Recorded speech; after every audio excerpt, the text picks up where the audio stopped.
जब भीष्म पितामह को अर्जुन ने बाणों की सैया पर लेटा दिया, तब भगवान कृष्ण आखिरी बार उनसे मिलने गए। उनको देखकर भीष्म पितामह ने अपने अंतिम शब्द में कहा, हे केशव, मुझे मेरे पिछले 10 जन्म याद है, लेकिन इसके बाद भी मैंने ऐसा क्या बड़ा अनर्थ कर दिया कि आज मुझे ये दिन देखना पड़ा।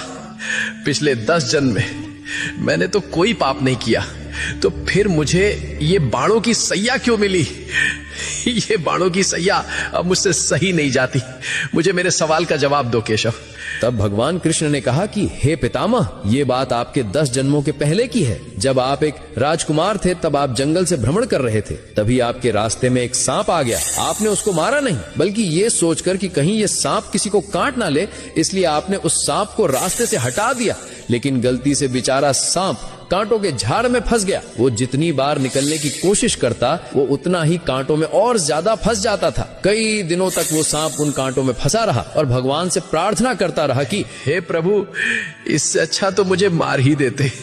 प्रभु, जिसने भी मेरे साथ ऐसा किया है, उसके साथ भी ऐसा ही करना। लेकिन पिछले 10 जन्मों में आपने ऐसा कोई पाप ही नहीं किया जिससे आपको उस कर्म का फल भोगना पड़े। लेकिन जब द्रौपदी का चीरहरण हो रहा था, तब आप मौन रहकर भी ये सब देखते रहे थे। आप चीरहरण को रोक सकते थे, लेकिन आपने ऐसा नहीं किया। तभी आप इस पाप का भागीदार बन गए थे। इसी कारण से जैसे